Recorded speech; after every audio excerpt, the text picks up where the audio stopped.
Yo, what's up everyone? In this video, I'm going to show you how to use Easy Photo Mode. The only way that I see that you can get to Easy Photo Mode is by adding it to your quick menu. To get to your quick menu, you either press the select button on your controller or you press the end key on your keyboard. Now, I don't think it automatically comes on the default one. So what you want to do is you would want to go to this little wheel right here, and then you would want to customize a layout. From here, you can change what is on here. So if I wanted to change, let's see, this to something else, I can change to another item. You would just have to look up where it says Easy Photo Mode.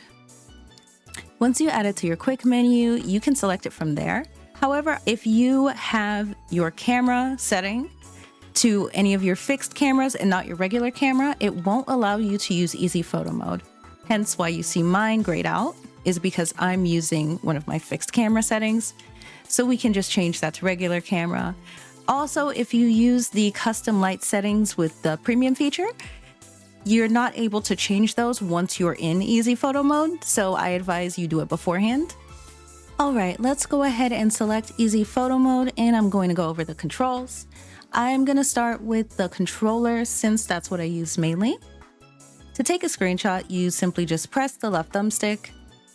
To move the camera, you want to move the left thumbstick left, right, up, or down.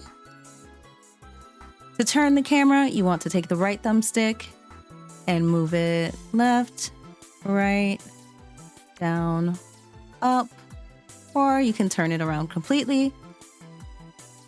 To rotate the camera, you want to hold the right trigger, use the left thumbstick, and you can turn the angle of the camera.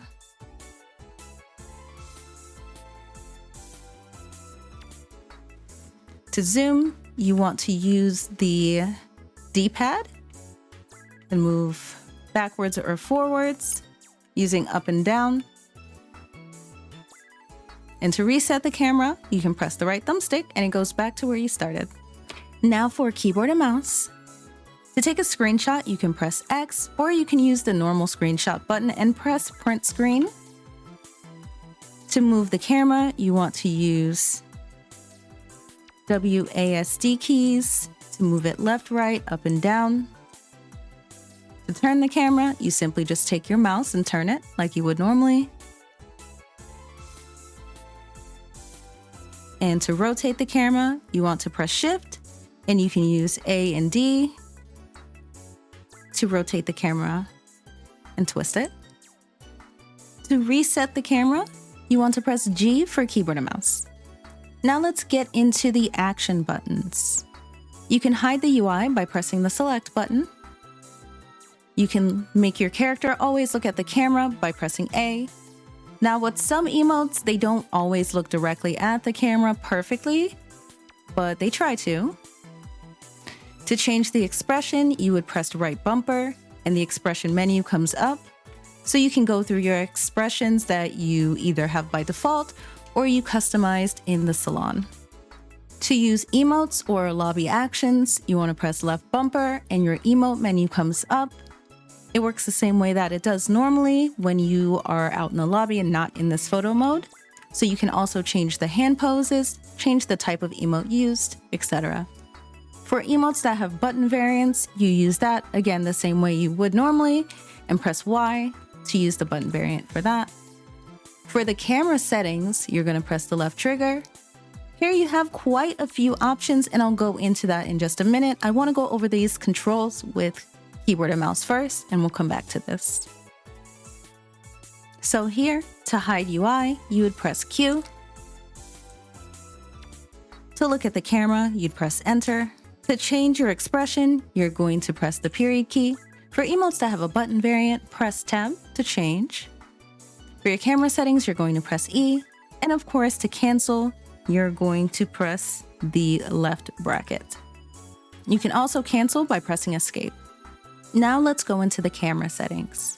You can turn on and off the depth of field here. You can change the focal ratio here, which determines how blurry it is in the areas your camera is not focused. The lower the number, the more blur you have. You can change the point of focus. Honestly, if you're taking pictures of yourself, you should be fine with it on character. However, if you're taking pictures with other people, you may have to use the slider and play around with it a little bit because it may blur your friends if they're out of the focal range. So right now, I move the focal range too far behind. So everything in front of that tree is blurred. And we can also move it to the character and in front of the character. So everything behind is blurred, which only really works if you have something really close to the camera. I'm going to leave my photo like this. We're going to adjust the camera just a little bit before we take this photo. Move the camera in and out. You can actually get some extremely good zoom on this. Just be careful where you angle your camera. Sometimes if you angle it too low, it doesn't do the depth of field correctly. And as you can see, everything behind me is no longer blurred. And if you get too close, it can make everything blurry.